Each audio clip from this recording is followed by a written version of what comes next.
What's the story, everyone? Welcome back to Gaelic Games Fan TV. It's the Monday recap show. We're going to look back at all the weekend's games from the weekend. Obviously, plenty of talking points. Obviously, big wins for pretty much the majority of Ulster, really. Of all 9 counties, 8 wins, 1 draw. So we'll be reviewing all those games in detail, and plenty of other big results as well. Obviously, the likes of Mayo turning over Galway on the opening day. Tyrone, massive win for them. Massive wins for Monaghan. Across Division 2, you had big wins for the likes of Donegal and Cavan as well. And we'll be looking a little bit at Division 3 and Division 4 a little bit later on. Joined here by Kevin Kennedy from the GA Sports Tracker app. Kevin, you're an Antrim man, obviously, so you're, as I was chatting to you off air, you're happy enough with an opening day win away to Limerick, and maybe it puts my prediction of you getting relegated in the mud. I don't know. I think our problem last year, Arm, is consistency. We couldn't string 2 games together come the league. So I think yesterday's game was one we expected to win. I think that Limerick going down there was always going to be tough for anybody. I was following it on sort of the Scorpio up, and they were 7 points ahead. And then all of a sudden, Limerick were back within a point. It was going on, chalk and cheese, a bit like the Offaly game last year. But the boys rallied and they've seen it out, which is really good. And it's now Offaly at home with 4 home games to go, especially the Down and Westmeath game. That's where your season is defined on. Antrim need to get up into Division 2 in order to progress, because I think they'll have a good opportunity this year to get up in there. But yeah, I wouldn't read an awful lot into it. It was just a nice way to get the league started. They were starting with a high, especially after 2 defeats in the Mechanical. Yeah, because it was some weekend as well as a whole for the Ulster province. I mean, all 8, Fermanagh, obviously the only side not winning, but even at that, a draw against Meath away from home, certainly not a bad result. I think many people would say, obviously, you had the likes of Antrim getting big wins, Cavan getting wins, a lot of sides away from home, obviously, as well. Monaghan beating Dublin at Croke Park. So, overall, for the Ulster province, it's one hell of a weekend. 8 wins, 1 draw. It doesn't really get much better than that. No, not unless you add that our now club senior football, intermediate football, and also junior football, their winners are all from Ulster as well. So I'll throw that in there, pretend we're brilliant. No, I think Ulster probably gets a wee bit of a bad rap at times, because we're probably the only ones who want to hold on to the provincial championship as it is, and that's where the position that Leinster, Connacht, and Connacht less so, but the position Leinster and Munster find themselves in. That's just the nature of the beast. I think with Ulster it works out really well. It is competitive. I didn't expect all those teams to do well. I think I did expect Antrim to win. Thought it would have been difficult for Fermanagh, and by all accounts, I think you even tweeted that they were unlucky not to win that game. I didn't watch the game, but they were unlucky not to win the game. Massive result for Cavan. A massive result for Cavan away to Kildare. But I suppose Cavan are where they need to be. Cavan are a Division 2 team and have been for some time, just by a bad run of form. They were back down Division 4. I think they were Division 4 whenever they did win Ulster. So Cavan are definitely an established Division 2 team and have been for a long time, just in the wrong grade. And then, I think that Donegal were fantastic yesterday, absolutely fantastic yesterday. Derry to go down to Tralee and get the win against Kerry was really good. So my only caution would be, again, not to read too much into it, but look at what way the Division 1 fixtures or positions finished last year. I think it's probably a grabbing a straw sort of argument, but we had Roscommon, Mayo, and Galway up in the top 3 positions. And come to the latter stage of the championship, neither of them done anything. They weren't there, weren't talked about. So I think that, it's nice to do well in the league, but you're defined by what you do in the summer. Yeah, and I suppose you mentioned there, obviously in club championships, junior All-Ireland winners, intermediate All-Ireland winners, senior All-Ireland winners, obviously all coming from the province of Ulster. And I suppose when you look at Ulster sides in the league in the last sort of 4 or 5 years, there's sort of been incremental improvements, you would say, almost every year from a lot of them. Not always, some have obviously been relegated and everything else and dropped backwards, but you look at the likes of Fermanagh getting up to Division 2, Antrim, obviously big win, and obviously speaking to you sort of earlier in the year, you fancy them obviously to go on a bit of a promotion charge. And then you've obviously got Derry making their way up to Division 1. So it does seem gradually, because you obviously have no Division 4 sides or, from Ulster. I think Fermanagh and Down, the only 2 Division 3 sides, or Antrim and Down, I should say, and obviously they're both improving. So it does seem like every year there does seem to be gradual improvements from, I suppose, some counties in Ulster who maybe didn't have their act together for a long time. The likes of Down obviously getting back into the conversation as well. So yeah, I suppose, like as you said, like the Ulster province is really where it's at the minute. Yeah, and down had a good win against Wicklow there. Wicklow, listened to Washington McConville speaking earlier on. It's really interesting to get from a manager's perspective later on that day in terms of what way he felt the game was going. Whenever the emotion hasn't been removed, but it's certainly died down a wee bit. Not that immediate reaction after. And Down are a team that are coming. They are coming. They've won the last 2 Ulster Championships under 20. So by all expectations, they're heavy on favourites to get promoted into Division 2 next year. If somehow Fermanagh can stay up, and it was a great start for them against Meath, if they can, because Fermanagh are different. Fermanagh, I think they've only got like 8 senior football teams. That they face a huge difficult challenge than any other team because their population is so small. And then you take into account that 3 of their senior players walked away at the start of the year. They didn't declare that they could play anymore for Fermanagh for a number of different reasons. They do face a challenge. They did see them in the league. Wasn't overly impressed with them in the league. Thought that they lacked depth in the league, in the McKenna Cup. But yeah, and I think that Kildare, Cavan to get that result is probably, I've seen someone putting in there, probably not a massive shock because of Kildare's inconsistencies. Kildare were away from home. You can't plant a team in Carlow and call it a home team. It's no longer a home fixture from that. May play in later on come the stages of the league. Meath, watching Westmeath last year, I saw that they won the Taxon Cup and they had a good championship run, but doing absolutely nothing in Division 3 last year. Maybe that is playing into the Meath factor as well. I don't know, but if both those Ulster teams were able to stay up into Division 2 next year, plus one, maybe potentially 2, would be very lucky to get both of them up in there. It would be a massive. Football's all north then. Everything to do apart from Kerry, your whole football's up north. Yeah, no, it is interesting. All right, and I suppose looking into the games, obviously first up, Derry and Kerry. Obviously the game that was on the Saturday was Kerry. It was actually Kerry 2-8. I'll correct that in a moment. Derry 15 points. Massive result obviously for Derry. Mickey Hart's first game. I suppose it was a bit of a shock for most people, obviously seeing Conor Glass, Kieran McFell, the Dohertys, like everyone obviously rocking out for Derry. What did you make of that, first of all? Yeah, Conor Glass, Kieran McFall, Ethan Doherty, they gave up a weekend away and Carrick-on-Shannon. The rest of the Glen team were down in Carrick-on-Shannon for the weekend. And then boys went down to Kerry. They obviously want to play football. Mickey Hart, I don't think it put any pressure on. They made that decision to come in there and they started straight away. They're obviously flying fit. A couple of days celebrating. They're doing Tour de France, whatever Conor Glass was doing. Yeah, the boys want to play football. And I think Kevin made a good point in the WhatsApp group saying, give them a good, Derry have to stay in Division 1. Give them the first 3 league games, get them safe. And then if they want to take a break, for pay them to go away and do that. But yeah, I think if it didn't happen, then Conor Glass wouldn't have got engaged. So there's always benefits to it. Yeah. Seeing that, like obviously one hell of a week really for Conor Glass. Like obviously, like winning All Ireland, beating Kerry, then getting engaged. I suppose as some people were saying on Twitter and everything, it all goes downhill from here. That's you're not be allowed to play football next year. We had to when comes out now, be allowed to watch match on TV, let alone but no, look here, I done a wee bit of working then at one time, and his mum would have came down. There's a bit of fitness camp in there. His mum would have came down and get in. Just really down to earth, lovely people. And Glen Club, the people that are around there, they just live and breathe football.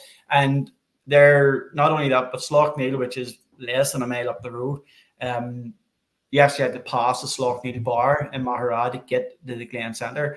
But that's a backbone of Derry football and has been for a long time. I think that Derry do have an abundance of talent underage. They're getting them through steady, but I would still think a risk is maybe that they're not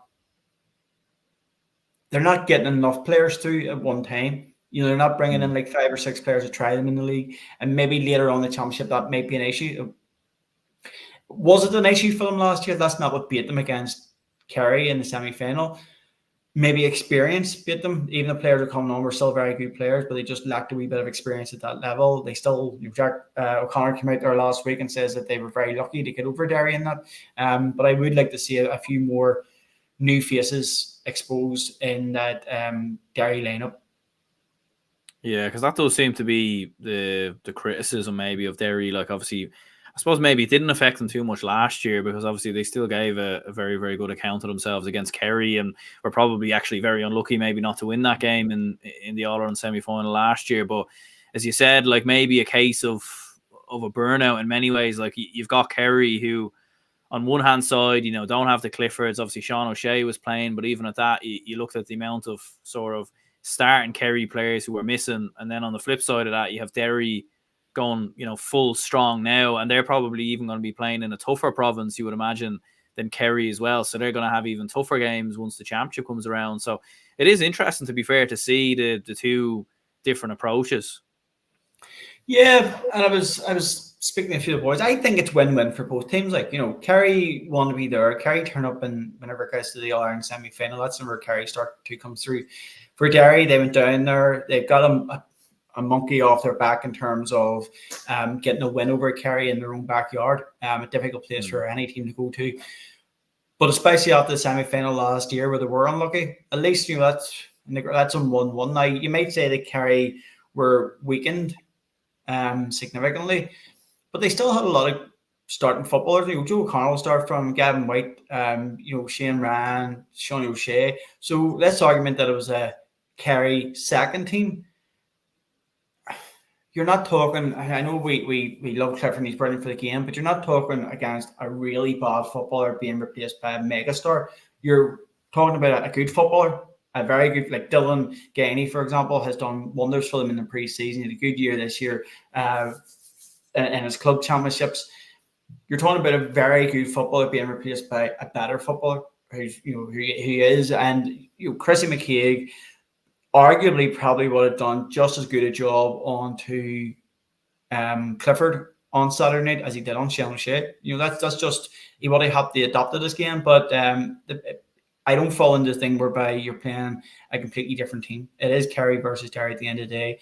Kerry will say, well, we stronger players to come back, better players to come back. We were only playing about with getting people exposed, and Derry will be going away saying, well, we've got to win over you. That's good enough for us. So it'll be interesting come later on in the year. Yeah, like that's the thing. Like you'd imagine a result like this will stand to Derry because I suppose it's been a while since we saw them in Division 1, and I know they've had big results in Ulster and everything else, but in terms of beating a Kerry, beating a Dublin, I know they beat Dublin in the league last year, but in terms of coming back to Division 1, getting a win away to Kerry on their own ground, albeit, as you said, maybe a few players missing for Kerry, and Derry probably were more or less at their best. You're like, that will do huge for them, because you'd imagine these two, if they play each other again in the championship, it could be a semi-final, could maybe even be a final potentially.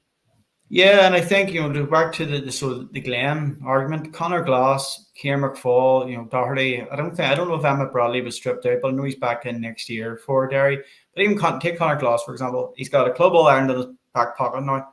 He's a king of Ulster. Why wouldn't you go down? I know you will not like this, but why wouldn't you go down to the home of football, play against the kingdom and get a result down there? You're going from brilliant, and then go and get engaged to his partner. It's just that fella's on. I would hate to be honest, come down. So he has to that come down. That'd be the worst hangover in the world. That's where he has to come back down to it. But he's just went level after level after level to get up into that. And he's had a brilliant week, and this is the buzz you must get off it. Why wouldn't you go down and play against Kerry if you felt you could? It is true, all right. And look, to be fair, those lads do seem to be used to that. They done that last year, obviously under Gallagher as well. Like I remember them lining out in the first league game last year, which I think was against Limerick in Division 2. So, to be fair, those lads do seem to be used to it. In fairness, from a Kerry perspective, like ultimately, I suppose we know that they're looking ahead, obviously, to the championship. Does the league mean too much to them? I'm not entirely sure if it does, but did we learn anything from Kerry's performance on Saturday? Yeah, I'd be happy if I was a Kerry supporter, a Kerry player, or Kerry management team. I think that how they're trying to adopt back to a more traditional kicking game, even against the wind, they were trying to kick that ball, and that didn't pay off them. But if you remember back to the the year Tyrone, the COVID year, Tyrone won it. The All-Ireland, they had a poor league throughout the league, but they tried to play a kicking brand of football throughout that whole league. They tried to adopt their game. And if Kerry want to beat Dublin, if they want to beat the Derrys, they're the two teams that, in my view, they have to beat this year.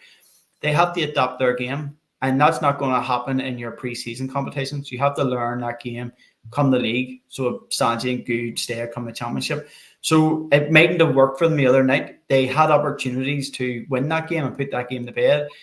But I think that throughout the league, Kerry will be all right. Kerry will stay up in Division 1. And doing that, they will redevelop their football. They'll not redesign, but they'll adopt their game so that whenever it comes to playing against Dublin and Derry later on, Derry, remember, a very defensive team. Whenever Derry drop back, they do it at pace, and it can be hard to go through that or go around it or go over the top of it. The only way of beating that sort of mass blanket defense is by playing super quick football.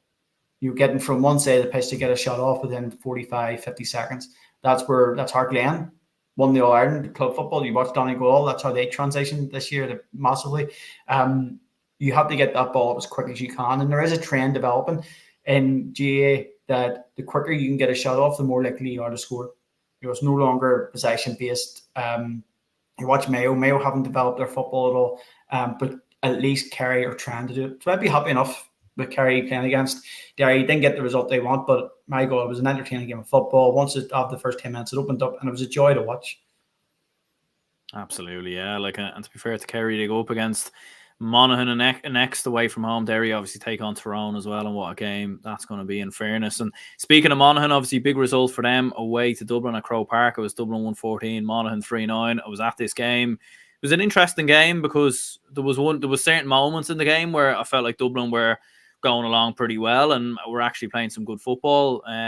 But Monaghan, as Monaghan do, stick in there, give themselves the best possible chance, and they took their big opportunities when they came. And I suppose Stephen O'Hanlon, very, very good performance from him. I mean, we were talking sort of in the build-up to this game about key players leaving Monaghan, the likes of Rory Beggan, the likes of Carl Gallagher, no Conor McManus, obviously, in the early part of the league. But in stepped Stephen O'Hanlon, and he delivered hugely. And it was a huge win for Monaghan, who do seem to have an awful knack of beating us Dubs in the league in the last sort of 5 or 6 years. Yeah, and what a goal, with his weaker feet too. Absolutely belt every goal, and fair play. As you said, it was a bit of a strange year or a strange game. I watched Monaghan in the Mechanic Cup, and I wasn't overly impressed by them at all. The guy there, the name will forget me now, but he started 13 the other night. David Goff, is it David Gold? I'll come back to me, but I'm really impressed with him. Thought he was a cracker. And then, as you say, starting the game, Dublin were 6 points up after 20 minutes, 5 points up after 20 minutes. And at that point, Monaghan only registered 2 single points. And you're going, my God, that they can't carry those losses. It's going to be an absolute horrible year for them. And then they get the 2 goals just before half time, come out in the second half, and it's a completely different Monaghan team from what we're used to. And, to be fair, I know that Vinnie Corey, he's had to change. He's had to change his team because of maybe players not being there or players stepping away. But David Garland, he's had to change his team, and I thought they were a different team. I think and people watching this they'll tell me Kevin weighs up the absolute head case. I watch Rory Beggan. I'm not taking away from Rory Beggan's ability to play football. I think he's a good footballer. I think that he doesn't maybe bring enough to the Monaghan team in terms of that role of going forward. I think Monaghan at times can over-reliant upon it, and they can come out and sweep back round and go through that pivot and overplay the ball an awful lot. I was up watching them in Celtic Park last year against Derry, and they should have had Derry by 4, 5, 6 points. But by overplaying the ball, they continue to let Derry come back into it. And this is what I come back to my earlier point. There's a trend in Gaelic football that the quicker you can get a shot off, the more likely you are to score. It stops teams getting their bodies behind the ball. And whenever you're over-reliant upon that keeper in that pivot role to make those lateral passes from side to side, it takes away from aspects of your game. And Carroll Kane, he tweeted it during the week, that Cormac Murphy got the point against Kerry. He went straight at them. He didn't think about trying to manage a game. He didn't play for a draw. He took a chance and got a score. And that was the same with Holland. That's the same way that Monaghan played in that second half on Saturday night. They went for the game, and even at that point, you were thinking Dublin are going to get this here. Dublin are going to come back, but Monaghan maybe would have been happy with a point. But those young players coming through, weren't they? Just, I have an opportunity here to show my type of football I can play, take the chance and go for it. And their transition from their back line right to their forward time was absolutely electric. And that was my biggest takeaway from the game, that they had these young players coming through. Monaghan, I remember watching them in Belfast, I think it was about 2 or 3 years ago. They minor up in there. They had about 40 or 50 on their minor panel. They've had it for a long time. They have had good underage success. They have good young players coming through. And the future of Gaelic football is in aggressive, fast-flowing football. If you want to look at what Donegal done yesterday, the future of Gaelic football is in fast-flowing football. And if Monaghan can adopt that, they'll do well. They will do well.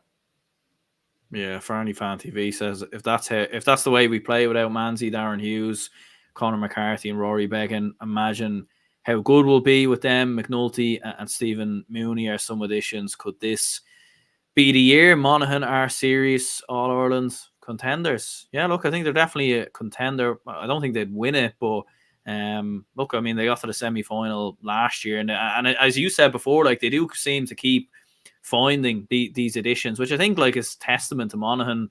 I think I've said it on previous shows before, in terms of population, in terms of resources, they're probably one of the counties that has the fewest sort of resources available to them, and also in terms of population as well. But they just keep producing players, and like, it's not even like I suppose they're getting to the odd under-20 Ulster final here and there, but they just keep on finding these players, and it's a testament to whatever they're doing behind the scenes, the fact they just keep finding these players.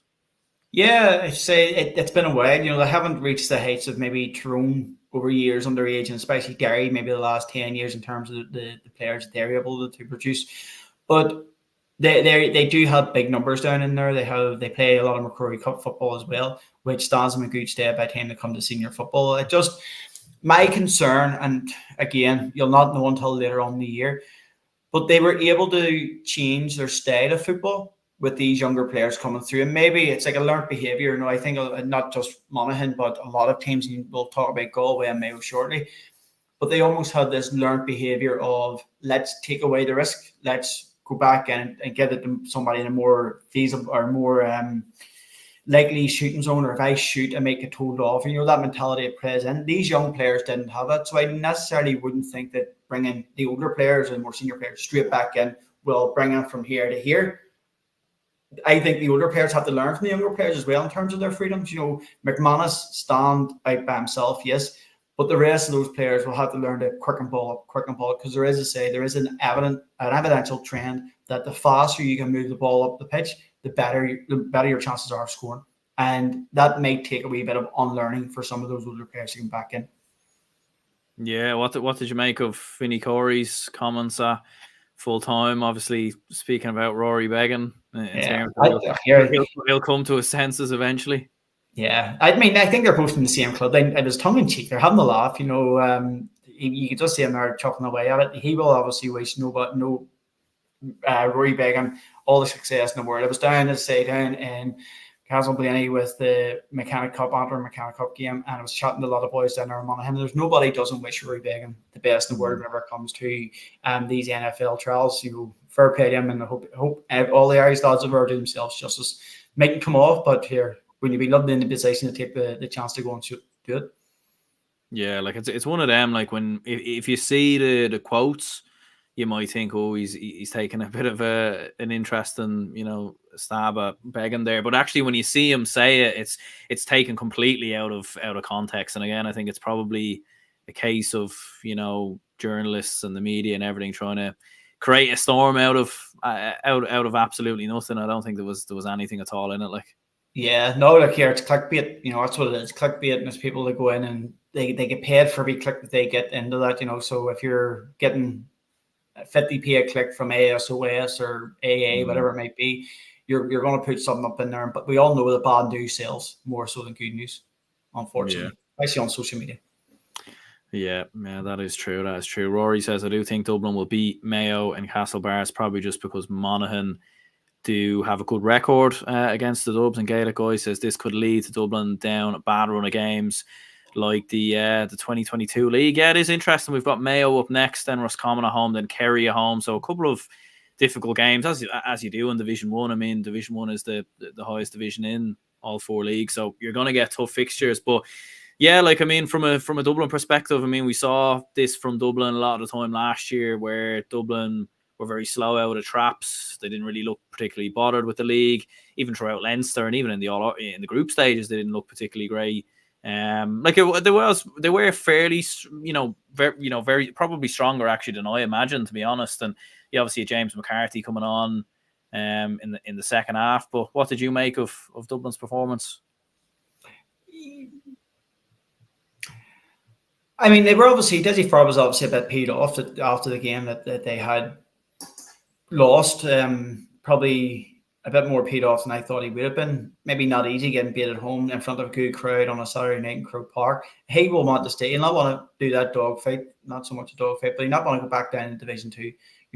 Because even after winning the Ireland, that will be seen as a bit of success or a bit of a failure at the start of the year. It'll play into their heads come later on the championship. But I don't think they've had an awful lot to worry about. I wasn't impressed with Mayo's win over Galway. I think that Dublin will, it'd be a different animal against Tyrone. But whenever it comes to matching Connacht football, I think Dublin will be all right. I think they'll beat your Mayos. I think they'll beat Galways and even Roscommons this year to stay safe. And that has to be Dublin's ambition, because you say they're not really worried about the league. They'll want to be there in that run for the All-Ireland this year. And to go back to the point, top 3 teams last year done nothing. As long as you stay safe in Division 1, maybe in the long run it stands you in good stead.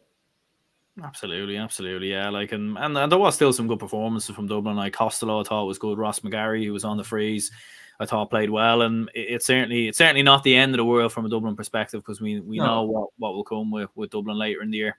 And I think it was Boswell, was it? He tried that one to flick it into the net towards the end. Had a caught that and put it in, the game was over. It's just, this is where the swings and roundabouts come from. There wasn't an awful lot in it. And Monaghan, fair play to them. They got a brilliant win. And the news was all about it. But it wasn't a horrible performance by Dublin. They just were the ups and downs. They started really well. Game should have been potentially over. They had a third goal opportunity within 20-25 minutes. That would have been the game dead and buried. And this is with the small margin you're talking about. But it might be a wee bit more concerned for the way Armagh last year. Armagh were compete with Galway, Mayo, your Kerrys, and it was all 1-point games. You can go on a wee bit of a bad run. You can still play well and could be at that point, and that could bring you into a relegation fit. Yeah, absolutely. You're speaking of Mayo there. They beat Galway 2-12 to 10 points. Wasn't a particularly great game. I don't think either side were particularly at their best. I suppose really, like, once Owen McLaughlin got that goal and Mayo had something to defend and something to hang on to, they obviously kicked on from there and got the victory. What were your thoughts on this? Yeah, watching a bit of a poor game. It was no really excitement to it. I think we were probably a wee bit spoilt on the night before. Not to say the night before was absolutely amazing and without its faults in terms of the performance, but it was almost like Galway and Mayo haven't developed over the winter. They're still playing the same brand of football they're playing last year. And I'll start off by calling it now. I'd be more concerned around about Mayo than I would about Galway. And I know that's mad to say, especially after Galway come away with a win. But Mayo to me look like they're playing the same football that they've always tried to play, and they haven't adopted and changed it. Talked about it with Kerry. Kerry are trying to play kicking football, but Mayo are still trying to play that. It might look fast on TV, but whenever they get so far up, they look over the shoulder and they'll play that ball back and round. And that's not there's no evolution of football. There's no development of football in there. I done the stats in that game. I didn't do it for the Kerry and Derry game. I didn't do it for that because one of the teams actually used the app. But in terms of the stats themselves, you have, in terms of shots, Galway and Mayo both hit 20 shots. And that's probably not something you've seen in real time. They both hit 20 shots. Now, Mayo got 70% of those converted, whereas Galway were down to 50%. That tells me there's a lot more improvement in Galway. than what it is. Their keeper kept on going long for some mad reason until I know that Mayo were pressing up onto him, but they kept on going long and handing it over to Mayo. Mayo had that middle third middle of the pitch completely saturated with players. They were winning every kick out that were going on. Galway couldn't get a foothold in the game. Aidan O'Shea done brilliantly on it. Mayo got a good balance in terms of their scores. Out of the 2-12 that they scored, 1-6 came from their own kick out and 1-6 also came from turnovers, which is balanced. That's brilliant. Galway only scored 1 point from their own kick out.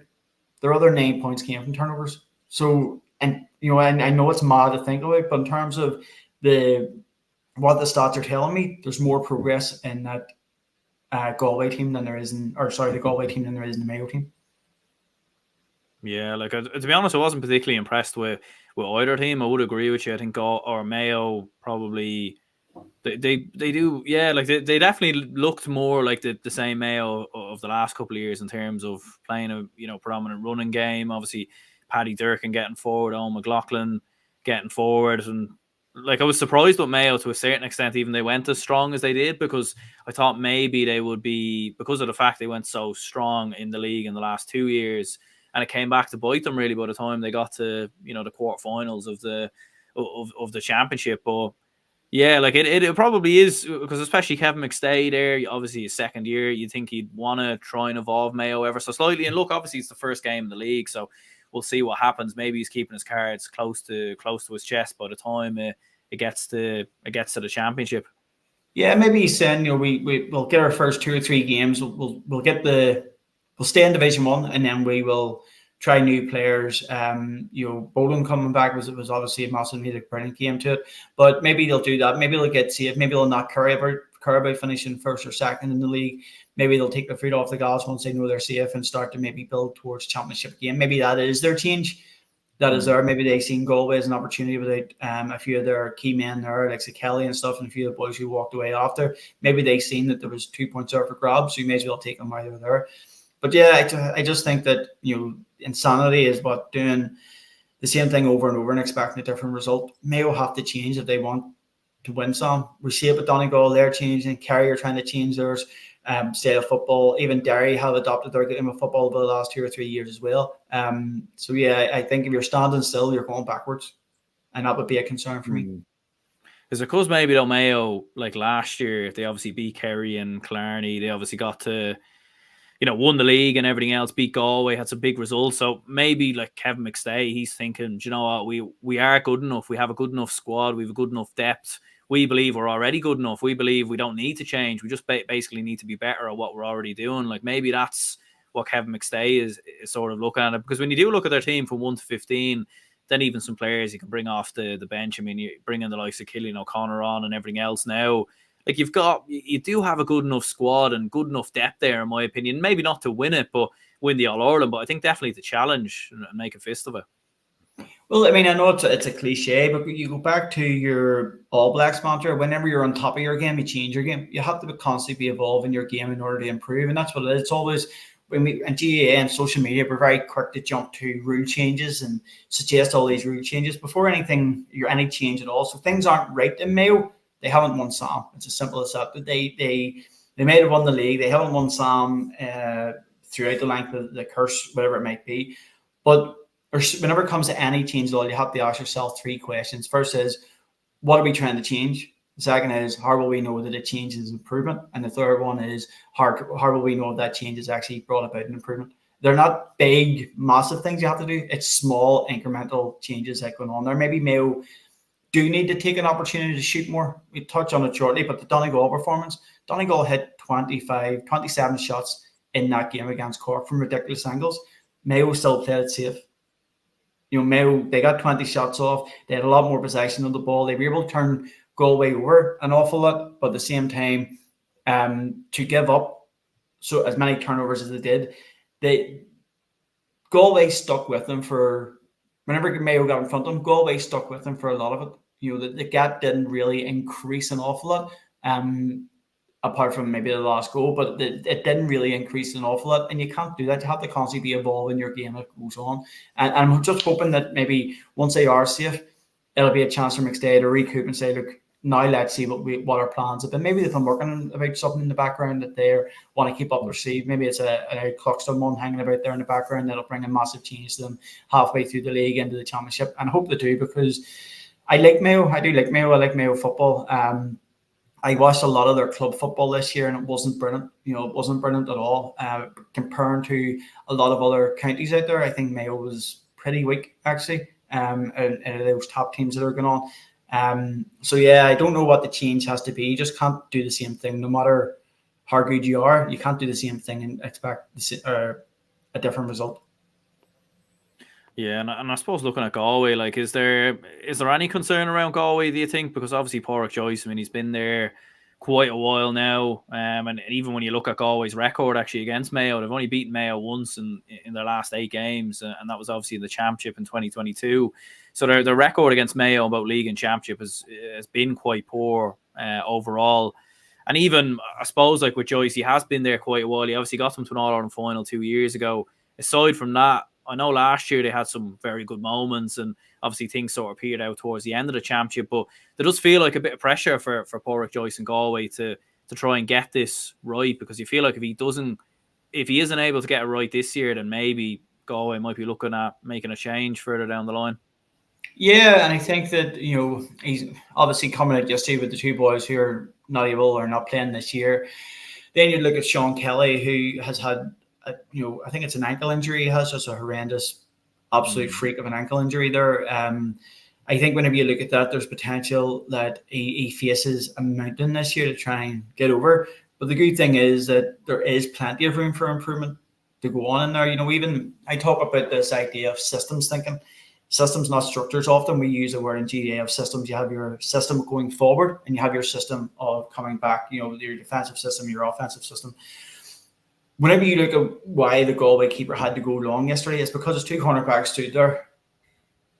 I know where this ball is going. It's going long. There's no point in me being involved in that game. And all those players have to understand that they're cogs in an ever-moving and ever-evolving team. And that means engaging your corner. Look at Roscommon. What I didn't like the Roscommon performance, but what I thought was brilliant about the Roscommon performance was that keeper was able to kick a ball to his cornerback, who was 5 yards away from at the edge of his D, being marked, and had the confidence and trust in his players to do that. That definitely wasn't there in Galway. Galway gave away, they only won, I have it in front of me, they only won 44% of their long kickouts. Their long kickouts weren't working for them, and they still continued to do it. That sort of message in there that it's not working, we're giving away far too much of the ball here, let's trust each other and let's get on. And that's different. That's not about your tactics or your setup. That's about boys going, I can trust you to win this ball. I'm going to give it to you because we know we have to retain the possession in order to get out. I think you watch a lot of the games, it is about retaining possession. But if you watch Glen, you watch Donegal, who again, brilliant yesterday, you get the shots off and then do a high press, and that gives you a chance of winning the ball back. Because whenever teams go long, it turns from 100% ball into maybe an 80-20, 70-30, maybe even as far down as a 50-50. And I would be worried about the performance yesterday from Joyce's perspective, because although I think there's loads of room for improvement, maybe he didn't. Maybe he can't see that. Maybe he doesn't. Maybe he thought, I want to give out a rattle yesterday. And if he's been out there yesterday thinking, I want to give that a good rattle, and it didn't perform, that's a headache. That is a really tough position to be in. Yeah, and I suppose the last game then won 17 points, Roscommon won 11. Big performance from Tyrone, you have to say, especially with a lot of new players obviously coming into the side. Obviously Fergal Logan, Brian Dooher, I suppose, under a bit of pressure there, but to be fair, like they put in a very, very good result, kicking 17 points. Big result for Tyrone, I suppose, in a season where a lot of people have doubted them and a lot of people have predicted them to possibly get relegated. Yeah, I don't know. By the time that game came around yesterday, it was sort of, after watching the action that morning, just or following the action of the Antrim game, and then by the time that game came about, I was a wee bit almost tired. I don't know what was going on. I didn't really enjoy the game an awful lot. And then you got to the second half and seeing Canavan coming into it, and the brilliance that the man done yesterday, was absolutely fantastic.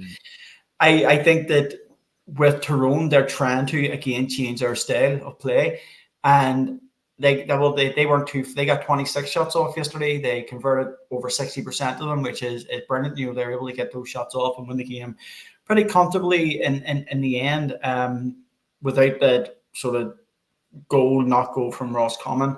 I would think that that the way that Tyrone did play, I thought it was very good. I thought that even Morgan, Morgan would probably be one of those keepers, a bit more so than Began at going forward, but he does hang about a wee bit behind. You seen him yesterday, he give a ball and he dummied and he tried to get forward to make himself almost like Rafferty out of Armagh. That is the evolution of that keeper role. The next stage of that keeper role is to be actually an active member of that attacking team, not to be an outlet. It's give me the ball, I want to go. You see what Rafferty does for Armagh. He gets maybe 2 or 3 points every other game, because not from frees but from play.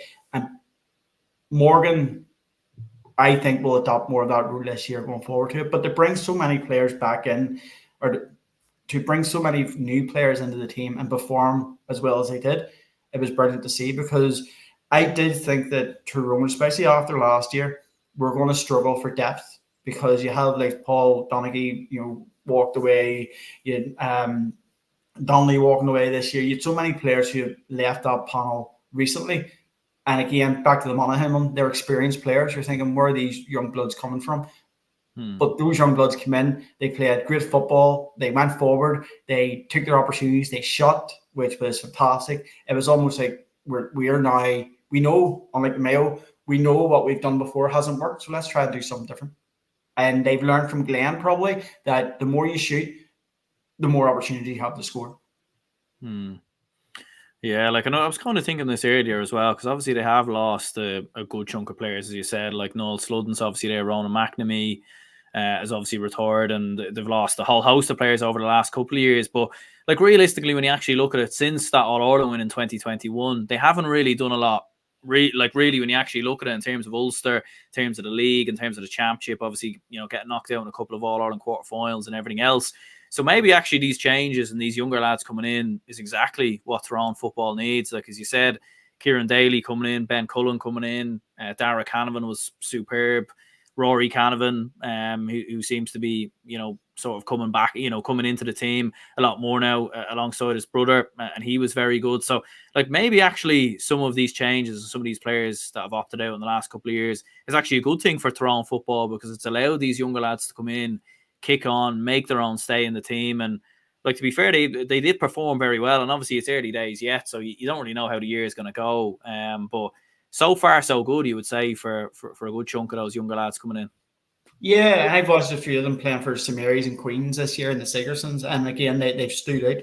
How as good footballers, boys who are willing to take shots, but that also comes from the management as well. Dooher and Logan, both them are in there, and they know that whatever they've done over the last bit of way in terms of their tactics or their setup or their plan hasn't worked. So they've obviously had to create the conditions whereby go out and express yourself and enjoy your football and don't overthink it. And, the quicker you can get the ball at the pitch and have a pop shot. Now, some of those scores from Canavan yesterday were fantastic. They were great. And I think that he's in for a big year.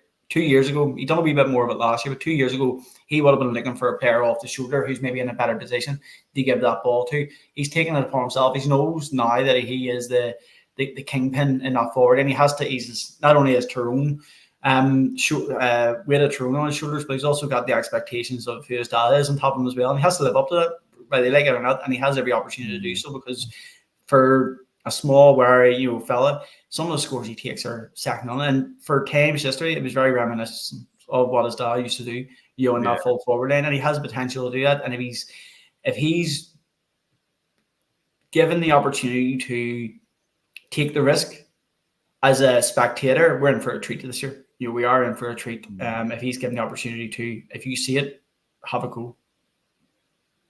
Yeah, Gavin was saying here earlier, Roscommon were poor. It was a great chance for Cox, Dermot and Donny to prove themselves, but they failed. One man up, but for Tyrone, great time to play Roscommon without Ulton, Enda, Ben O'Carroll and Stack. Yeah, obviously Roscommon were missing a good few players.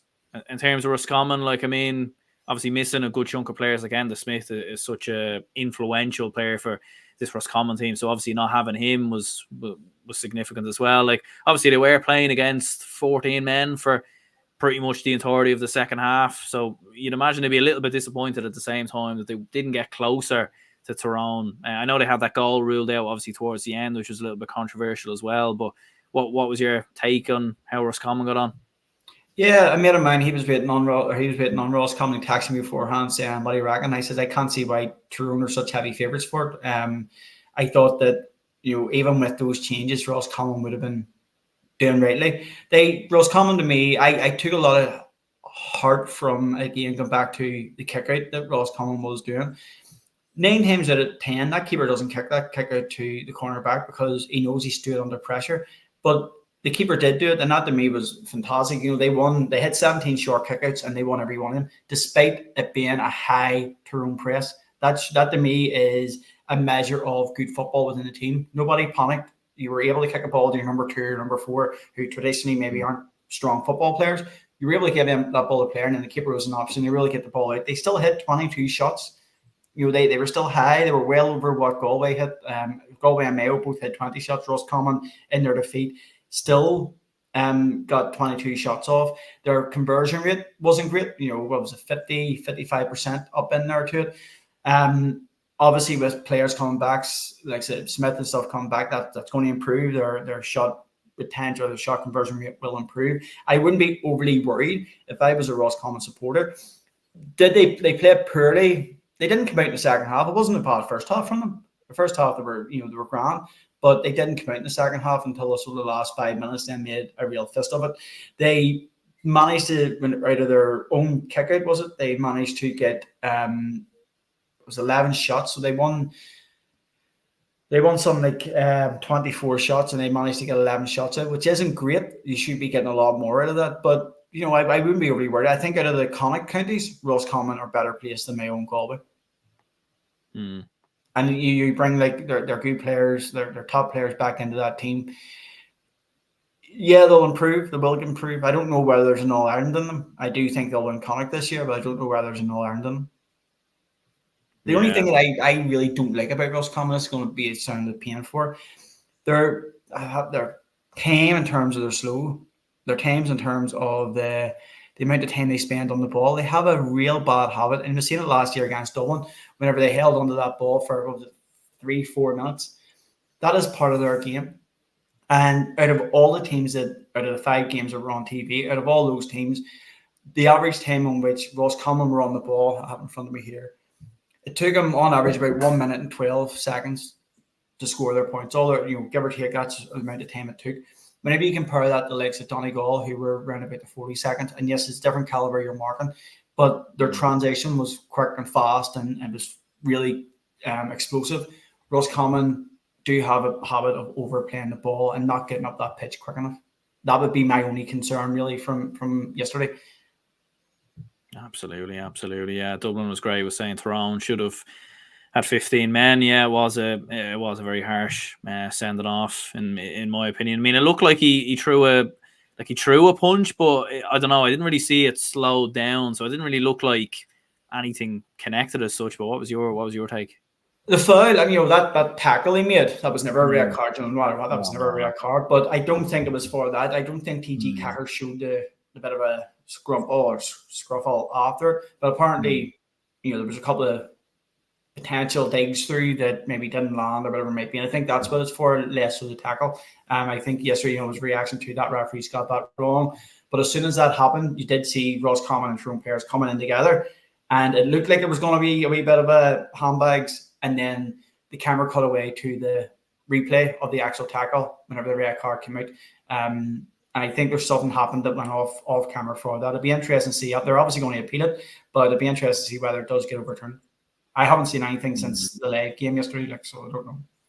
Yeah, I remember looking at it live, all right, and they showed a bit of a scuffle after, and it was just hard. It just like a couple of lads like holding each other. It was one of them where it was like, if you're going to send off Con Kilpatrick, then have to send off other players. It was just a bit of a tricky one, but yeah, it is very hard in them scenarios for referees and officials and everything else to actually see the whole incident. In fairness, moving on to Division 2, starting with Donegal. This was a huge win for them versus Cork, 120-2-6, an 11-point victory for Donegal, one of the biggest winners of the weekend, alongside Leitrim in terms of margin of victory. And to be fair to Donegal, they're playing a good team in Cork as well. I think most people think Cork will be up there or thereabouts in Division 2, maybe before this game was played and maybe still after. But yeah, look, it was one hell of a performance for Donegal. You look at some of the results they put up in pre-season, and in terms of scoring wise, like they're racking up some amount of scores and some score lines at the minute for Jim McGuinness upon his return. Yeah, I say they've almost adopted, and people are saying, Jim McGuinness's new tactic. It's actually Glenn. Glenn have been doing this for throughout all the club championship. It's shoot and shoot often. Now Donegal hit 27 shots yesterday. Their conversion rate was 78%. They may never hit that again. They may hit 27 shots next time and only get 50% of those. Glenn's average is around about 25, 26 shots a game, but they don't tend to get over 50% of conversion. So you probably would expect a county team to get a better conversion rate. But I think the Cork manager came out after and says, look, I'm not making excuses, but there was definitely no wind in the second half, or it died down. And that is evident whenever you look at the data that was there. The Donegal's, the number of shots didn't dip in the second half. They kept it up there. I think they had one less shot in the second half than the first half, which would imply that the weather conditions did change. But Cork were disaster. Cork were horrible. I think the referee got a bit sorry for Cork after the first 15 minutes of those kickouts. The keeper, albeit, it was his debut in the league, but that kickout going to the left-hand side every time, I think he kicked 3 out over the top, and then on the fourth one, the referee blew for a Donegal pushing it back, or a Donegal, and Cork were able to win that kickout. But it doesn't fall just onto the keeper. Again, you look at what the Cork setup was. The cornerbacks, the fullback, we weren't giving them an option. He had no option. There was one time the cornerback stood on the edge of the D with his sort of hands down looking, it's going left. The other cornerback stood away out on the edge of the 21 in the sideline with Donegal forward inside him. That keeper's he's not part of the game. He's not giving the keeper an option there. But take a leaf out of the Roscommon book. Trust your players. You know that after 2 or 3 of them, they're not working. Cork tried to do it over and over and over again. Donegal weren't perfect. Cork did get inside in the first half. They got inside their 21, I think, 11 times. So it wasn't, and that was against a very strong wind. 5 of them were turned over within the 21. I think they got 1-2 or 1-3 from inside the 21 as well. So it wasn't a perfect defensive display from Donegal, but what it was a very good high press, and it's definitely setting out their stall for what they're going to do this year. And they will fly that in Division 2. They'll do really well in Division 2. Will it stand up and come Ulster whenever they have to meet maybe Tyrone, Derry? I don't think so. I don't think that they're at that level of All Ireland or even Ulster competition yet. I don't think it's there. I think that they could only beat what was in front of them yesterday, but Cork were very, very poor. If Cork go out and play, they got the rest of the league, Cork will end up in Division 3. There's no doubt about it. For their expectation of moving up into Division 1 this year, wasn't there at all. They were horrendous yesterday, and they had no other game plan. They're far too one-dimensional in their play, and it didn't work for them throughout the game. Yeah, it was. I did expect Donegal to win this game, but to beat them by 11 points, it was an absolute hammering. In fairness, for an opening game, and yeah, for Donegal, I was looking at it there, 12 different scores in total, and I didn't watch the game live. I only caught the highlights on the highlights show last night on the Sunday game. And Oisin Gallen, looking at it there in Score BO, he didn't even feature, he didn't even play, didn't even come off the bench. So he was their top scorer throughout pre-season. So they have some amount of wealth and options. And as you said, two sides to every story. Cork were very poor as well, and that probably played a part in maybe how good Donegal looked. But at the same time, with how strong Donegal are looking, it's early days, all right, and you don't want to get too carried away or anything. We all say this at the start of the league. You don't know how it's going to look when it comes to the championship and everything else. But considering how Donegal looked, around this time last year, coincidentally, they beat Kerry actually in the opening day of the league. But when you look at Donegal overall in terms of where they were in the league in 2023 and how they look now, it's night and day what Jim McGuinness has done. And it's he's only there, a couple of months. Yeah, everything that could go wrong for Donegal as a county went wrong last year. Their players out. Paddy McBeardy scored 1-6 yesterday. He's back in.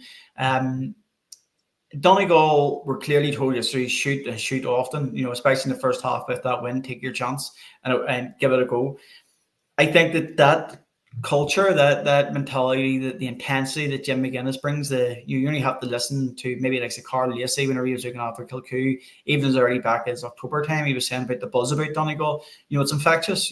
Then there's expectations there. I do think Donegal are back, but I still don't think they're the top 3 teams in Ulster. I think they're still hovering about where they were last year. But remember, they put a fight up against Derry last year in their last game.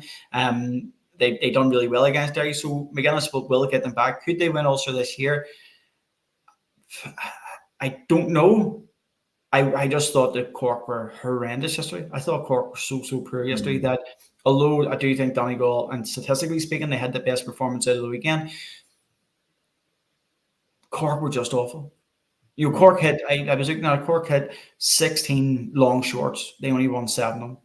I mean, if you're losing your long shorts, why would you go long? They only actually went short whenever Donegal dropped off a wee bit. But, different day, different, some of those, I was following someone on Twitter, Stephen O'Meara, I think it is, and he was saying that the absolutely audacity of Donegal to shoot from wherever they shot for was completely chaotic. Chaos is good. Chaos is brilliant. You don't know what to expect whenever it comes from chaos, and the more chaotic a game is, the less predictable it is. And that's what Donegal need to do. That's what Kerry are trying to do. That's what Derry have been doing. That's what Glen have set the bar for. That's a game that they play. And it's thankfully it's the evolution of football. I told you earlier on about the slowness in Roscommon's play. But just to give you this, the average phase of play that ended in a point for Donegal was 50 seconds. Compare that with your 72 seconds off Roscommon.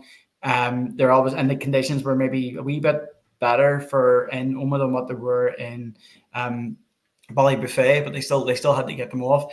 And even the wage they were hitting, it was 36 seconds was the average time for a wage to be hit too. So that tells you that they're getting from A to B in a very, very quick space of time. And that is to stop these teams getting so many bodies back behind the ball and set up that they have to shoot from impossible angles and have to try and break down defences. So, yeah, Jim McGuinness has obviously learned from what's going on. He's kept his eyes open to club football and went, that's what's working. Let's bring him in at Donegal and bring it up a level.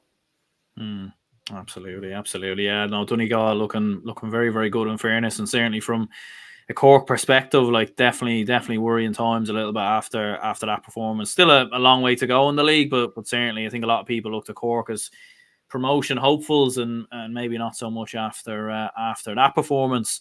Another side that's hoping to get promoted or hoping to be thereabouts is Armagh, and they just about got over the line in the end against Louth, 12 points to 11. A lot of people, including me, would have predicted Armagh to win this fairly comfortable enough, given that Louth, obviously, a new manager coming in and Jared Brennan and everything else, losing Mickey Hart.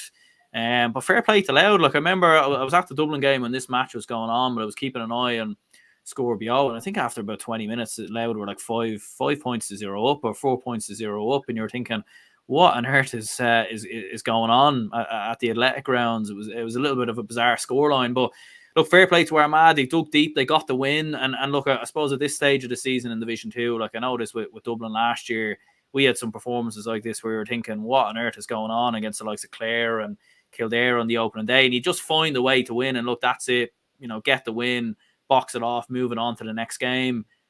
And any worry about Armagh looking at that result though at the same time? No, not really. And I think it's the opposite from last year. They played poorly on Saturday and got away with a 1 point win. They played brilliant last year and could be a bad point in so many games. And that's, I think it's always a sign of a good team that if you can play badly and still come out with a win. I was very impressed with Louth. I thought Louth were excellent. Their organisation, how they played football, especially underneath Jared Brennan. I think that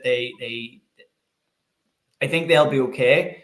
I think that they have come on again this year, and it was a good marker to lay down.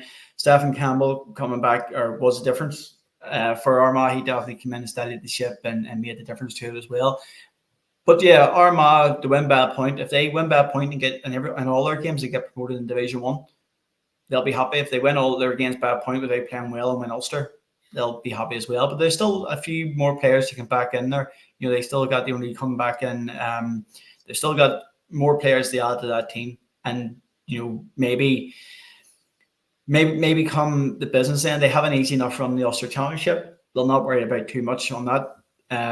But I wouldn't be concerned as an Armagh fan. I think Armagh will be okay. But the ruthless Armagh fans are absolutely ruthless. They're great support. A lot of them I follow a lot of them on Twitter. I have good conversations on Twitter. I do love Armagh football, and I think that you look at McGeeney, even how he lined out in the McKenna Cup. He sent an under-20 team and an under-20 manager up to Donegal for the first game of the McKenna Cup. He played a wee bit of a stronger team in their second game, but whereas you had Donegal playing hard, aggressive, Derry playing strong teams, Tyrone playing strong teams, even Down playing their strongest team, one of their strongest teams possible in the McKenna Cup. This is maybe Armagh's hangover. Get the first one out of the way and we'll get better after that. And that's what a lot of Armagh fans will be hoping for.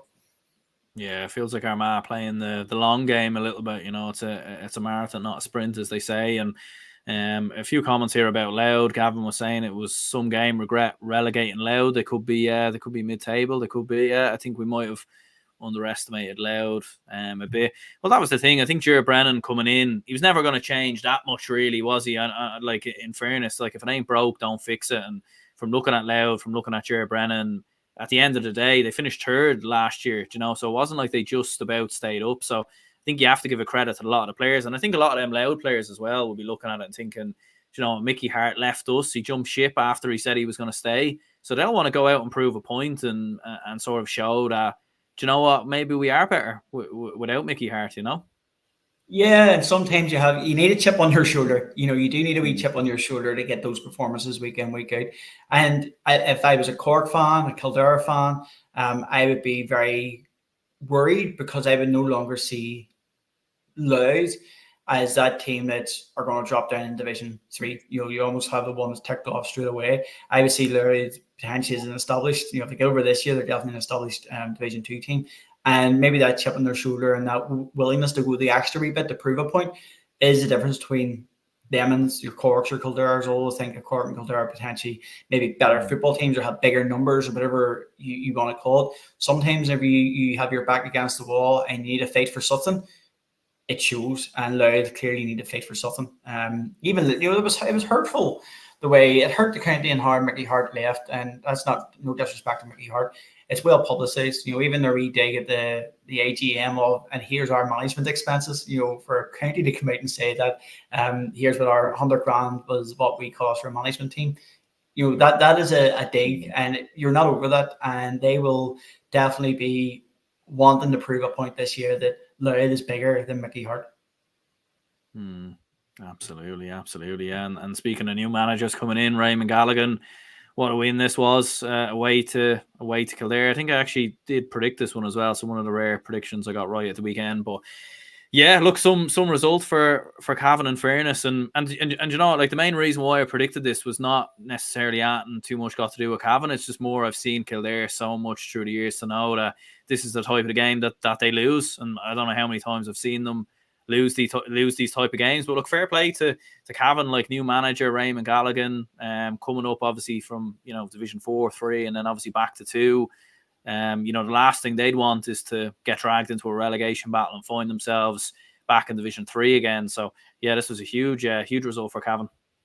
Yeah, and as I said earlier on, Cavan aren't the Division 4 team, they're not a Division 3 team, and they never were. Even whenever they were bad, they weren't. Just got a run of unfortunate results that brought them down. Cavan are a proud football county with a lot of tradition in there, a lot of Ulster Championships in there as well. And they have the ability. I mean, they won Ulster Championship, albeit in the COVID year, so it's almost comes with these inverted brackets. But you have the year that they won it, they were in Division 4. Division 4 team winning Ulster. So it always showed you they had the potential to win. So to go down to Kildare maybe isn't the biggest shock if you're looking at it. But to think of the Division 3 teams coming in, going away from home in their first game, I think the whole Kildare pen and Carlow it'll be hard for them. It'll be a hard route for them to travel. The whole new bridge or nowhere. Every one of their games has to be now an away fixture, and you don't make the same noise. You don't have the same appetite for a venue outside of your home ground that you would. I was talking to Yarn and says the biggest thing for them this year is that they have 4 home fixtures. 4 home fixtures in the heart of West Belfast, and a pitch that your change rooms are less than 5 yards away from the pitch.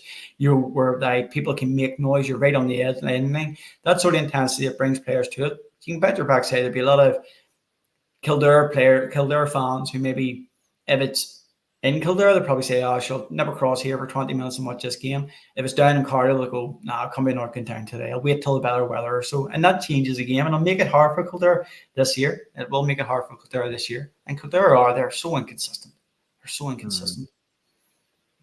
Yeah, like, and that obviously, under 20 All-Ireland champions last year as well. Like you'd expect, hopefully, like some younger lads to make the breakthrough at some point. But should they have even maybe tried to play their football in Croke Park? I know there's often a bit of a touchiness with Croke Park and Glenroy and everything else. But this game was originally actually fixed for Croke Park. It was supposed to have been a double header with the Dublin and Monaghan game, and then obviously got switched to Carlow. So do you think maybe Kildare could have looked to play in Croke Park? Like, they would have played there quite a lot, to be fair. They'd have a lot of familiarity with the pitch, and even for supporters as well. It's actually, a lot of them already live in Dublin, so it's actually not that far to travel. So could Kildare maybe have looked to have played in Croke Park instead of Carlow, or is it a case that they're looking at trying to keep, a smaller pitch? Maybe that's what they want, in fairness.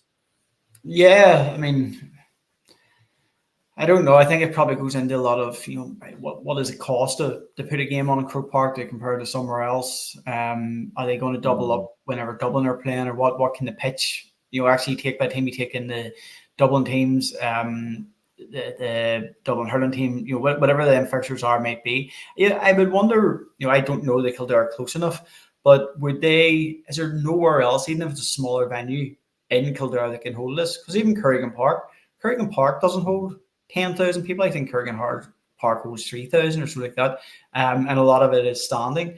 So even for the risk, I mean, they're talking about it having it open very, within this year, I think it is. If that is the case, then for the latter stages of the club championship, I think they're talking about opening it up. Why not go and take the financial hit, and bring it to a club ground in Kildare? Maybe there is none there, but you look at, I was in Castlevania the other week, and they have a cracking club facility, big stand in their club facility, that would fit a huge crowd into it. But if you're taking the hit and running with 3,000 or 2,500 fans, it's still your home. Those players will know that more so than what they'll know anywhere else in the country. Yeah, I was surprised nearly they didn't even look at Maynooth University even and look at something like that, and maybe building onto the pitch they had there or something, and just expanding the pitch out and building a couple of stands here and there just to sort of tide them over. Antrim had to do it for the Ulster Championship, wasn't that so long ago? Maybe it was the Tailteann Cup Day. St John's, the club at Kerrigan Park they had to go and erect temporary stands for it. I've seen something on Twitter the other week where you can get temporary stands of a couple of thousand with toilets and stuff in them as well. So yeah, I just think they're probably thinking, let's get this year out of the way, let's get our home built, and haven't thought the full process of it. But yeah, I think that especially you're talking about maybe teams here. It's not like in Belfast where you have a pitch surrounded by a bit like Dublin as well. Maybe you have a pitch, a wee bit of a path, and then a complete housing estate. A lot of those clubs in Kildare will be rural clubs. They will have fields and fields beside them. So there's always potential to put some temporary up in there. Maybe they just didn't think of it as an option at that time. Maybe, we're clutching straws here. Maybe it'll not have any impact on them. Maybe they will stay up in Division 2. Maybe they may even push for Division 1 once they get that weekend over them. But I can't see it. I'd be concerned about them this year. Yeah, I think they will stay up. But in terms of maybe getting promoted, I think probably won't happen. But Meath, 12 points for Mana, 1-9 was the other game in Division 2 for Mana. Probably a little bit unlucky, maybe not to have come away with this win. They were leading for the majority, and then Meath scored a couple of late scores to force the draw. Interesting one, like a conflicting, I suppose, opinions about Meath of people I've spoke to. Like a good few people thinking they could be up there, dark horse this year, challenging for promotion. Again, I've never been hugely convinced by Meath, to be honest with you. But what's been your take on Meath? And ultimately, I suppose a result that I think Fermanagh would be fairly happy to put in a performance like this, but at the same time, I think they'd be a little bit disappointed they didn't get the win.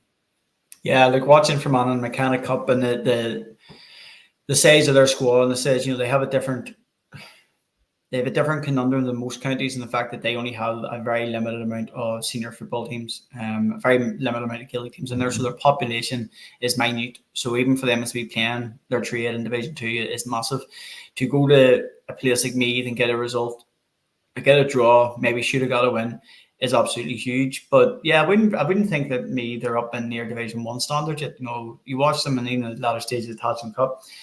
Antrim pushed them a good bit down, pushed them even further. Again, I think the winning margin on both was maybe 2 points in the end. And Down and Antrim are nowhere near Division 1 standards of football, So I would say that Meath, they do have good under-20 teams coming through. They do have good players coming through. Again, I don't think they're up near challenging Dublin yet for that. The fact that Louth could stay in Division 2 and Meath is good for Leinster football, that they're able to stay up in there and Kildare as well. But they need to solidify themselves as a solid, no-risk Division 2 team and get young players coming through. And again, they do have the potential there. Young lad Gray coming through, absolute beast of a fella. Big year for them. The only thing is saying last year with Westmeath and when the Tailteann Cup in 2022 and then done absolutely nothing in the league. So maybe there could be a bit of a bounce factor there. Maybe there could be a bit of a hangover. I don't know. Again, clutching the straws for it, but it'd be interesting to see what comes out of it. Yeah, there's a young lad there, you can kill him, is it? I can never say his name. He's watching now. Apologies. Can never say it. Absolute baller. What a cracking football. Very good player, yeah. An athlete. You love watching him play football. He's class. I would travel down from Monaghan just to watch him. He's a great footballer. Yeah.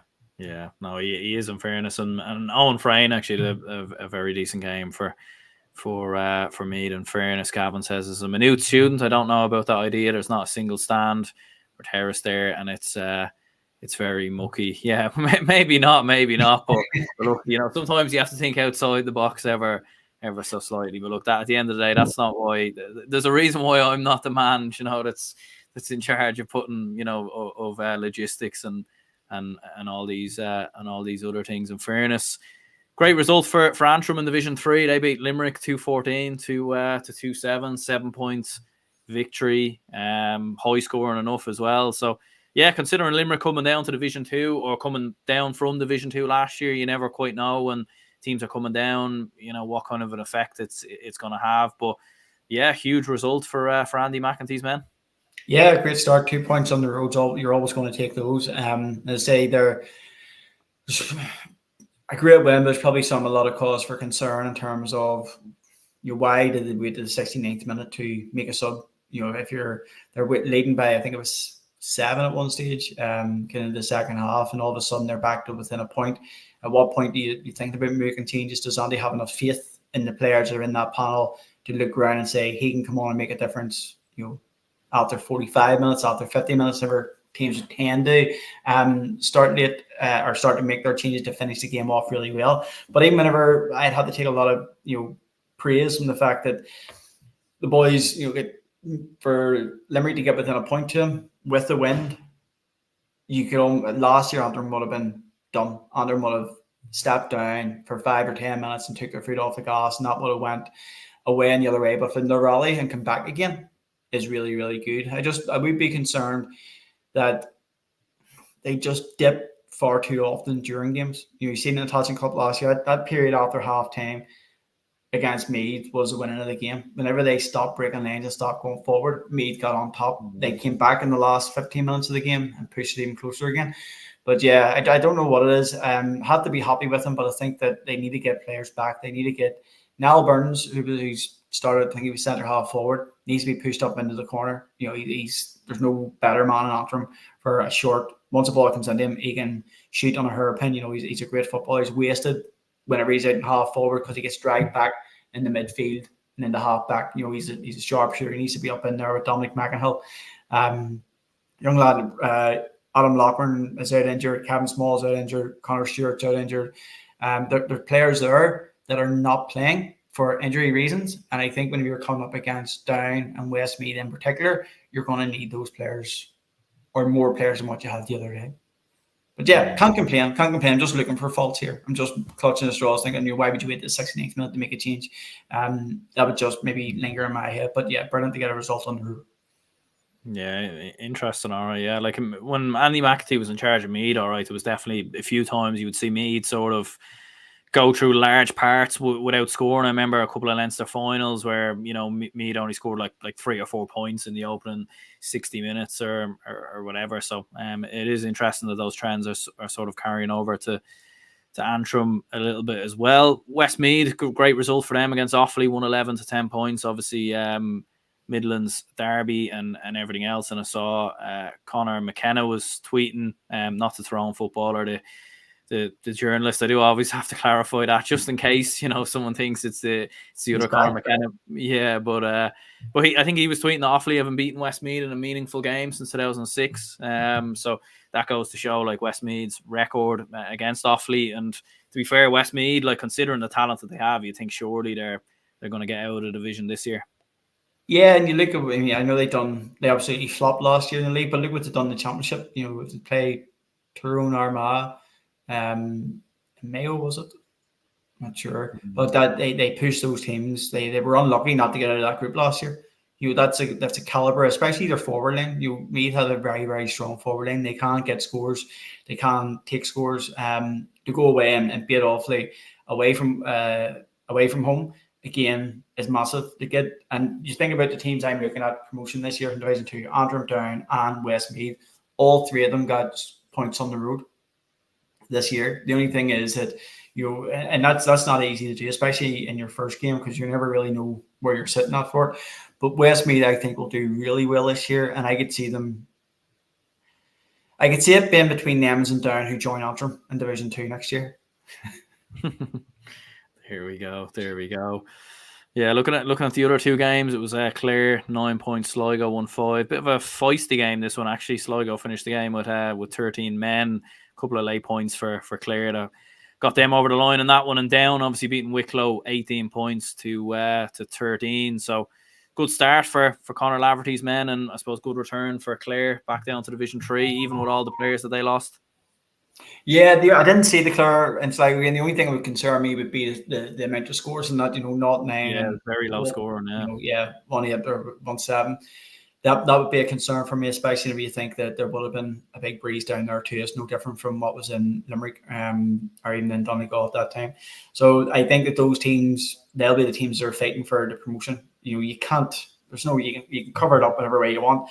Listen to Oisin McConville earlier on the Thomas Nublock podcast. He said he was impressed, from the ticket. Yes, Clare are at risk of going down in Division 4. There's no doubt about it. And they have to stay up into Division 3 and recoup and restructure after that. With Down, to get 18 points on the road is really, really good. Wicklow were apparently listened to it. It seemed to be that Wicklow were causing a lot of their own mistakes. Had a couple of good goal opportunities there in the first half, didn't take them. I think McConville says that Division 3 is a lot more unforgiving than what Division 4 might be, which you would come to expect. But 18 points on the road would be really good. Surprising didn't get a goal in there, because Down he's got them playing a wee bit like, tried to get them playing a lot like Kilcoo last year, but certainly you'd see them even against Derry this year in the McKenna Cup. Was very Kilcoo-esque, there was players running from all sorts of angles. But 18 points in any game is a great return for it as well.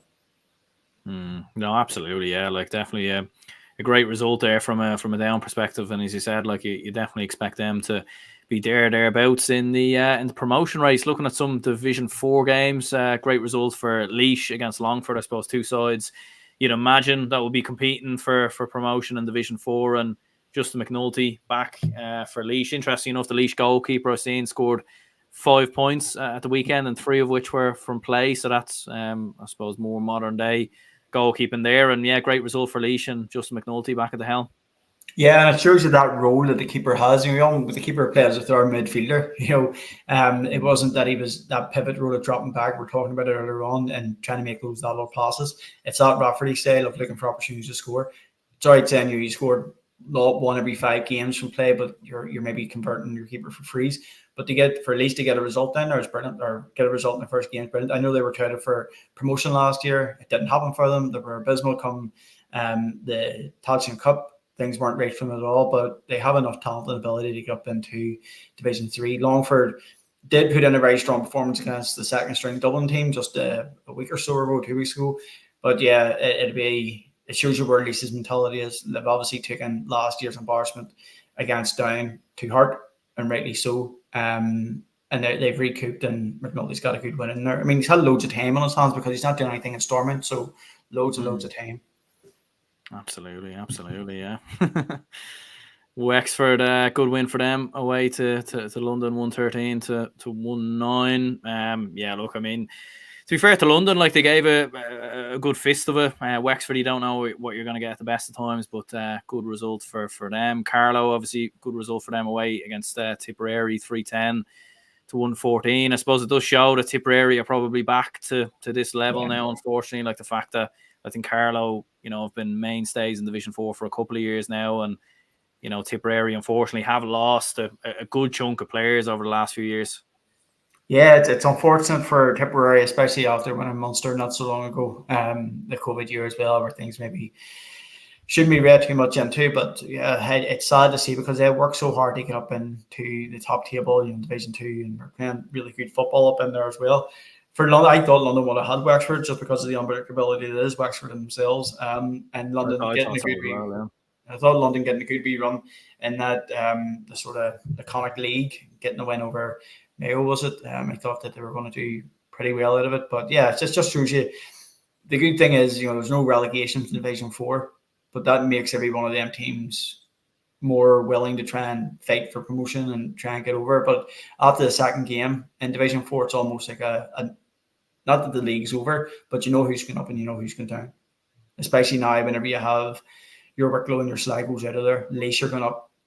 It's who else joins them. I can't see it being Longford. I think Longford will get that. That's their hard game out of the way, and they'll look up into it. I can't see Carlow or Tipperary going up. I don't think Wexford have the consistency to get that.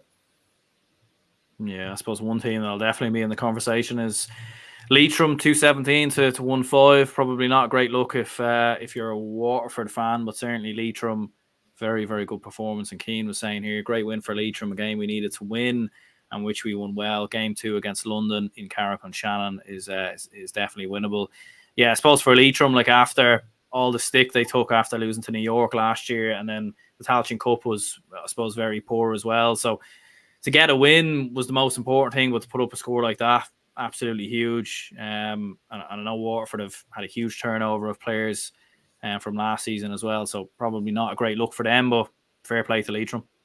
Yeah, look, if you're not beating Waterford, with all due respect to them, we know what to expect if you're playing Waterford. I watched Leitrim last year in Kerry Park, and I was speaking to Andy Arthur. I think it's really good that some of their play actually last year was actually really good in Kerry Park.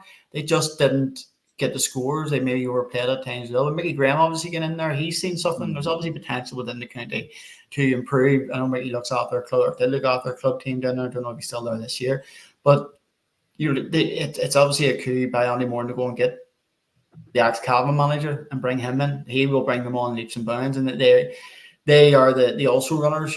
I think that the Laois and Emmons will. I think Laois will go up. I think Laois are too much to lose if they don't go up this year. But out of the other teams, I forgot about Leitrim, but I think they're well placed to do it. Massive score. Would you read into it an awful lot? I don't know, but it's hard for me to say the performance wasn't brilliant because I didn't see the game. The scoreline would tell you that they played emphatically. So, yeah, David was saying here, Keith Byrne, not a big loss with Rooney. Darragh Rooney was scored 10 points in the game. So, absolutely, yeah. Look, I think you definitely have to put Leitrim in the conversation for Division 4. In terms of moment of the week and player of the week, if you had to choose two from all the games, obviously a lot to choose from, a lot to remember. But what would you lean towards? I think Darragh Canavan stood out in terms of his play. I did like whenever he took the game to Roscommon, he put it in and he really done well. I think the bowling coming back for Mayo after being dropped last year and playing so well against Galway was a great shout to him too. I think in terms of Paddy McBeary to come back in to score 1-6 is brilliant. Dominic McInhill to score 1-6 for Antrim to get them over the line is really, really good too. If I had to go with it, I would say McBeardy, just from a Donegal perspective. Donegal just impressed me. Enjoyed watching them yesterday. And I think that where they were shooting from, the way in which they played, and McBeardy and the passion he brought, camera zoomed in on him a couple of times and you could just tell he was really enjoying his football. He's really loving yesterday playing in them conditions. And I think that, Donegal Rising is coming. I think that I would give it Player of the Week. I would give to McBeardy for that.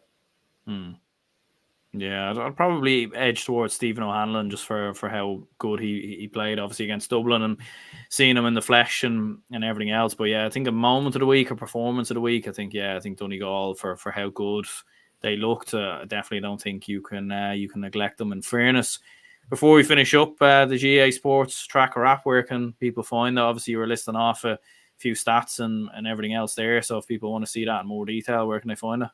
Yeah, it's just on Twitter. On Twitter, you probably see it a wee bit. We've made some changes to the app over the winter, which took a wee bit longer to get in, but now in real time you get to see, the amount of possessions you're winning, the amount of kickouts you're winning, also what the outcome of them is, which is really important. And it's quite high level too. If you want to, you can drill down into individual players, but it's quite high level in the fact that it tells you exactly what you need to know and has a purpose to it, rather than just say you won this to win. It's you won this to win, you got a point. You won 5 kickouts, and that's what it is. But it's just on Twitter under GEA Tracker app, I think it is. I think that's what our handle is. Good stuff.